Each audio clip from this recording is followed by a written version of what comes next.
जय माता दी।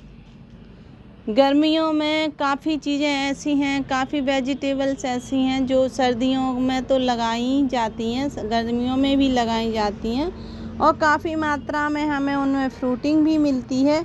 लेकिन हमें उनके लिए क्या काम करना चाहिए जिसकी वजह से हमें गर्मियों में काफ़ी मात्रा में हमें फ्रूटिंग मिले और हमारी मेहनत कम लगे। और जैसे ही गर्मी की शुरुआत हो रही हो तो गर्मियों की वेजिटेबल्स हमें मार्केट से पहले ही मिलने लगें और उनके लिए हमें ज़्यादा पॉट की या मिट्टी की ज़्यादा दिक्कत ना पड़े जिसकी वजह से हमें परेशानी हो। तो चलिए हम आपको बताते हैं कि हम गर्मियों की वेजिटेबल्स के साथ तैयारी क्या क्या कर सकते हैं। और जो हमारे प्लांट हैं जो डोरमेंसी से अभी उठे हैं या उठने वाले हैं तो उनके साथ हमें क्या करना है, पूरी वीडियो इसी पर है। तो अगर आपने मेरी वीडियो को अभी तक सब्सक्राइब नहीं किया है तो ज़रूर करें, साथ में बेल आइकन भी प्रेस करें जिससे कि वीडियो की आने वाली नोटिफिकेशन आपको मिलती रहे।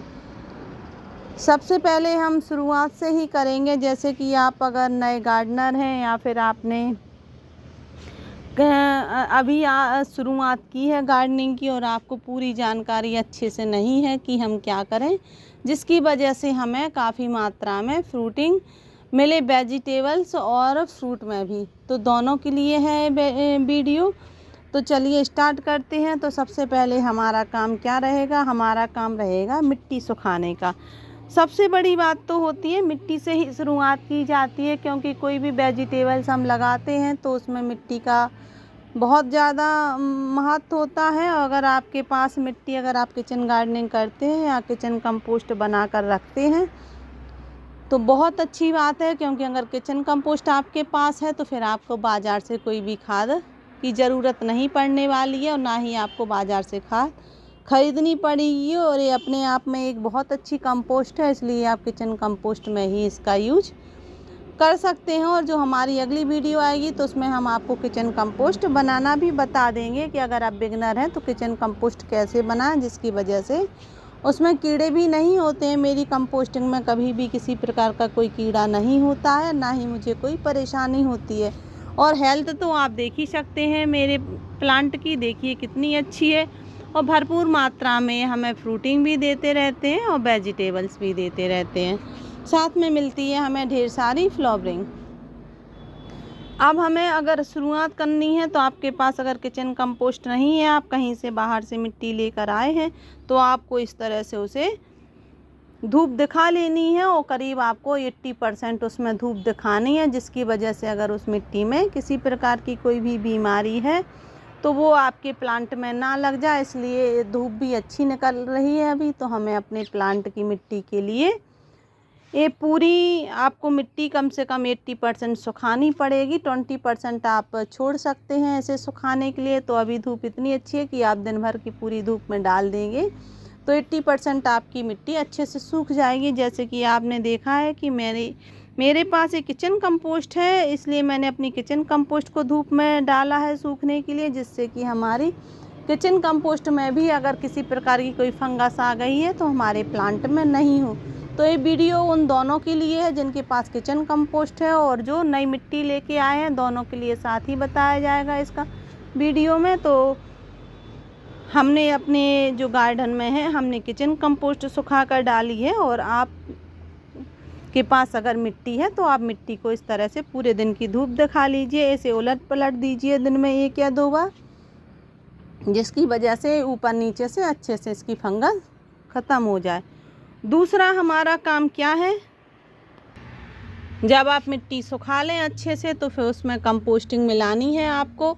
अगर मिट्टी है आपके पास तो आपको 50% उसमें गोबर की खाद या किचन कंपोस्ट या लीफ कंपोस्ट, जो भी आपके पास कंपोस्ट है आपको उसमें मिलानी पड़ेगी। और अगर आपके पास रेत है तो आप उसमें 10% रेत का यूज कर सकते हैं, पर रेत का वज़न ज़्यादा होता है, इस वजह से मैं अपने गार्डन में कभी भी रेत का यूज नहीं करती हूँ। उस 50% की जगह में 55% उसमें अपनी कंपोस्टिंग मिला देती हूँ। और अगर मेरे पास नई मिट्टी होती है तब मैं करती हूँ। अगर मेरे पास किचन कंपोस्ट है तो फिर हम उसमें कुछ नहीं मिलाते हैं, बस इसी तरीके से धूप दिखाकर कोई भी कटिंग ग्रो कर लेते हैं। अब कटिंग ग्रो मिट्टी के बारे में हम आपको बाद में बात बताएंगे कि हमें क्या क्या मिलाना चाहिए। हमें कहीं से अगर कटिंग मिल जाती है तो हम अपने प्लांट के लिए इस तरह से कटिंग ग्रो कर सकते हैं और ये अच्छे से हो जाती है इजीली तरीके से। पर इसको क्या करना है, इसको किसी छाया वाली आपको जगह पर रखना पड़ेगा, जिसकी वजह से इसमें ज़्यादा धूप ना लगे और इसकी जो पत्तियां हैं वो निकल कर अच्छे से बाहर आए। तो आपको इसकी कटिंग ग्रो करनी है। कटिंग ग्रो करने के लिए इस मौसम बहुत अच्छा है। और अगर आपकी कटिंग कंप्लीट हो चुकी है तो आप प्लांट को उसमें किसी में भी शिफ्ट कर सकते हैं कंपोस्टिंग अच्छी बनाकर। कंपोस्टिंग में अगर आप प्लांट लगाते हैं तो आपके प्लांट की हेल्थ बहुत अच्छी होती है। और अगर मिट्टी तैयार करनी है तो उसमें आप 50% कंपोस्ट का यूज़ करने के बाद आप उसमें क्या यूज़ करेंगे, आप उसमें यूज करेंगे थोड़ा फंगीसाइड का। तो आपके पास जो भी फंगीसाइड है आप वो यूज कर सकते हैं। जैसे कि मैं अपने गार्डन में ज़्यादातर ट्राइकोडर्मा या हल्दी पाउडर या चूना या फिर राख, इनमें से आप किसी एक चीज़ का, या फिर तेज़पत्ता जो रहता है, तेज़पत्ता क्रश करके आप इसको मिला सकते हैं और नीम खली का भी यूज कर सकते हैं। इनमें से कोई भी आप एक फंगीसाइड का यूज़ कर लेंगे तो आपके प्लांट की हेल्थ बहुत अच्छी हो जाएगी, साथ में इसमें फंगस भी नहीं आएगी। इसके लिए साथ में हमें क्या करना है कि जब भी अगर हम कोई प्लांट ग्रो कर रहे हैं, जैसे कि हमने टमाटर का प्लांट इसमें ग्रो किया है, ये हमारा आंवले का प्लांट है जो कि काफ़ी बड़ा हो गया था तो मैंने इसे इसमें शिफ्ट कर दिया है। अब मैंने इसके साथ ये काफ़ी बड़ा ग्रो बैग भी है, 24x18 का है, इसलिए इसकी रूट्स इतनी नहीं फैली हैं कि ये हमारे पूरे ग्रो बैग को भर पाए। तो उसकी वजह से हमें एक साथ फसल और कुछ ले सकते हैं इतने बड़े ग्रो बैग में। तो मैंने इसमें आप देखिए कि 4-5 टमाटर के प्लांट लगा दिए, साथ में लगा दिया है एक फ्लावर प्लांट। गेंदा का प्लांट अक्सर आपको लगाना चाहिए अपने इस टमाटर के प्लांट के साथ या कोई बेलवर्गीय वेजिटेबल के साथ, क्योंकि उसमें नीमाटोड की समस्या आ जाती है। और अगर हम गेंदे की प्लांट को लगाते हैं इन सभी के साथ तो हमारे प्लांट में नीमाटोड नहीं आता है। अब हम उस मिट्टी में जहाँ फंगीसाइड मिलाकर प्लांट लगा देते हैं तो हमारा प्लांट काफ़ी हेल्दी होता है। और बस इसको आप फिर इसमें कोई भी कंपोस्ट आपको नहीं देनी है। मैं अपने प्लांट पर किसी भी प्रकार की कभी भी कोई कंपोस्ट ऊपर से नहीं देती हूँ, बस लिक्विड जो कंपोस्ट मेरे पास बनी रहती है बस मैं उसी कंपोस्ट का यूज़ करती हूँ अपने प्लांट पर। और आप मेरे प्लांट को देखिए काफ़ी हेल्दी हमारे प्लांट हैं। और अगर आपके प्लांट परमानेंट वाले प्लांट हैं तो आप इस तरह से उनकी कटिंग अप कर दीजिए, पर पूरी आप कटिंग ना कीजिए। इसमें से कुछ ब्रांचें आप इस तरह से पत्ते की बची रहने दीजिए, क्योंकि ये पूरे इनकी अगर कटिंग कर दी तो कभी कभी हमारा प्लांट ख़राब भी हो जाता है। और जब आप इनकी कटिंग अच्छे से कर दें तो आप देखेंगे कि इनमें नई नई ग्रोथ शुरू हो गई है। जैसे कि आप देखिए कि हमारे इनमें नई नई ग्रोथ शुरू हो गई है। तो अब मैं क्या करूँगी कि जो मेरी नई ब्रांचें हैं वो इस तरह से मैं इनकी कटिंग फिर से कर दूंगी, जिसकी वजह से इनमें भी नई ब्रांचें आना शुरू हो जाए। तो आप इस तरह से अगर कटिंग करते रहेंगे अपने प्लांट की तो आपको काफ़ी मात्रा में फ्लावर भी मिलेंगे गर्मियों में, और साथ में आपका प्लांट भी हेल्दी रहेगा और ज़्यादा लंबा बड़ा नहीं होगा, बस घना होगा और काफ़ी मात्रा में फ्लावरिंग भी आएगी। अगर आपके पास कोई प्लांट ऐसा है कि जो आपका बहुत पुराना हो चुका है, करीब 5-6 महीने पुराना, और वह काफ़ी समय से आपको फ्रूटिंग दे रहा है, तो अब आप उसको हटा दीजिए। मेरा भी ये प्लांट है जो काफ़ी समय से मुझे फ्रूटिंग दे रहा था, ये बैगन का प्लांट है। अब इसमें फ्रूटिंग कम हो रही है, हो तो रही है पर रुक रुक के आ रही है इसकी फ्रूटिंग। तो अब मैं क्या करूँगी कि इसका जो प्लांट है हमारा ये, तो अब मैं इसको हटा दूँगी। लेकिन मैं सीड के लिए रखे हूँ इस प्लांट को, इस वजह से मैं इसको जब ये कंप्लीट हो जाएगा, इसका सीड पक जाएगा, तो फिर मैं इसको हटा दूँगी इस प्लांट को और इसकी जगह इसकी मिट्टी को अच्छा करूँगी। फिर इसमें ढेर सारी कंपोस्ट मिलाकर एक नया प्लांट फिर से लगा देंगे। ढेर सारी कंपोस्ट का मतलब है कि हमारी किचन कंपोस्ट जब तैयार हो जाएगी तो फिर मैं इसमें फिर से किचन कंपोस्ट भर दूँगी इस प्लांट में। हमारा ये पपीता का प्लांट लगाया और देखिए काफ़ी फ्लावरिंग भी आ रही है, और सभी ये किचन कंपोस्ट का ही कमाल है। हमारे गार्डन में सभी जो प्लांट हैं सभी किचन कंपोस्ट में लगे हैं और उसका रिजल्ट हमें अच्छा भी मिलता है। अब हमें क्या करना है कि जैसे कि हमारे गार्डन में वेजिटेबल प्लांट लगे हैं या कोई फ्रूट प्लांट लगे हैं, तो हमें उनके साथ कुछ फ्लावरिंग प्लांट ज़रूर लगाने चाहिए, जैसे कि जिसकी वजह से आप देख सकते हैं कि इनमें मधुमक्खियाँ और तितलियाँ आती हैं फ्लावर प्लांट में। तो ऐसे प्लांट हमें लगाना चाहिए। अगर इन प्लांटों को हम लगाते हैं, अगर हमें वेजिटेबल लगाना है तो आप देखिए कि इसमें एक मधुमक्खी छोटी सी है जो घूम रही है। इसी तरीके से पॉलिनेटर आना चाहिए, तो आपके गार्डन में ढेर सारी आपको वेजिटेबल भी मिलेंगी। और आपको क्या करना है कि अगर आपके कोई पुराने प्लांट हो गए हैं तो आप उनके सीड, अगर हो सके तो आप उनका एक सीड बचा लीजिए। और इस तरह से जब वो सूख जाए अच्छे से तो फिर उसमें ढेर सारे आपको सीड मिलेंगे और आपको मार्केट से नहीं खरीदने पड़ेंगे।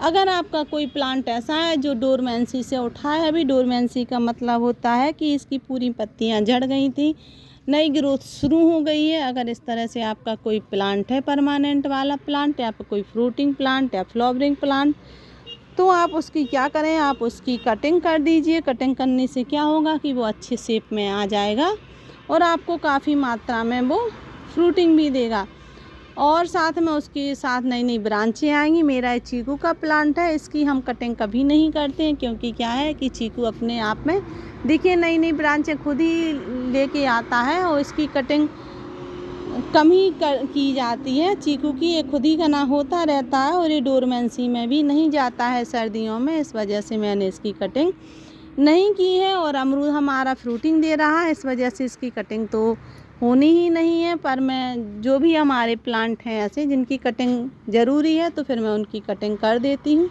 और उनसे फिर मुझे ढेरों फ्रूटिंग और फ्लावरिंग मिलती है, क्योंकि वेजिटेबल तो ज़्यादा समय तक नहीं रहती है, 5-6 महीने तक ही रहती है, इस वजह से। और अगर आपको लग रहा है कि कोई आपका प्लांट ऐसा सूख रहा है या फिर पुराना हो गया है काफ़ी, जैसे कि हमारा सैम का प्लांट है और ये करीब 2 साल तक फ्रूटिंग देता है और इसमें अगर फ्लावरिंग कम हो गई है तो आप इसकी कटिंग कर दीजिए, इनकी ब्रांचों को। जो भी पतली पतली ब्रांचें हैं तो इनमें नया फटाव होगा और फिर से इसमें फ्रूटिंग शुरू हो जाएगी। मैं इसी तरीके से अपने गार्डन में करीब 2 साल पुराना सेम का प्लांट रखती हूँ, जिसकी वजह से मुझे गर्मियों में भी सेमें मिलती रहती हैं जो काफ़ी महंगी रहती हैं मार्केट में, पर हमें अपने छत से ही खाने के लिए मिलती रहती हैं। हाँ, रुक रुक के मिलती हैं पर परमानेंट मिलती रहती हैं। अगर आपके पास कोई पुराने पॉट हैं जो कि काफ़ी ख़राब हो गए हैं या फिर जिनमें शाइनिंग नहीं है, देखने में अच्छे नहीं लग रहे हैं, तो आप उनकी पेंट भी कर दीजिए। पेंट करने से क्या होगा कि थोड़ी आपके पॉट भी अच्छे लगने लगेंगे और उनमें शाइनिंग भी आएगी और आपके प्लांट भी उसमें जब लगेंगे तो आपको भी देखने में अच्छे लगेंगे। इस तरह से अगर आप गार्डनिंग में कुछ काम करते हैं तो आपको काफ़ी बेनिफिट मिलता है। साथ में अगर आपको सीड डालने हैं तो फिर अभी अपने गार्डन में अभी आप सीडलिंग कर दीजिए, क्योंकि सीडलिंग करने से इसका रिज़ल्ट आपको बहुत अच्छा आएगा। क्योंकि अगर हम सीड डालते हैं अपने प्लांट में, प्लांट के लिए अभी तो देखिए इनके जो प्लांट हैं, छोटे छोटे से जो प्लांट उग कर आए हैं, ये इस मौसम में अच्छे से जर्मिनेट हो जाते हैं और काफ़ी हमारे जब ये थोड़ी प्लांट बड़े हो जाएंगे तो फिर हम इन्हें शिफ्ट कर दूंगी। और मैं अपने गार्डन में हमेशा इसी तरीके से प्लांट ग्रो करती हूँ। हमें हर 15 दिन में मैं कोई ना कोई अपने गार्डन में सीड डालती रहती हूँ, जिसकी वजह से मेरे गार्डन में कभी भी कोई वेजिटेबल की कमी नहीं रहती है। तो आप इस तरह से छोटे वाले पॉट में कोई भी फ्लावरिंग प्लांट या वेजिटेबल प्लांट के सीड लगा दीजिए, फिर आपको ढेरों उसमें वेजिटेबल मिलेंगी। तो आपको कैसी लगी वीडियो? अगर अच्छी लगी हो प्लीज़ इसे लाइक शेयर एंड सब्सक्राइब ज़रूर करें। Thank you.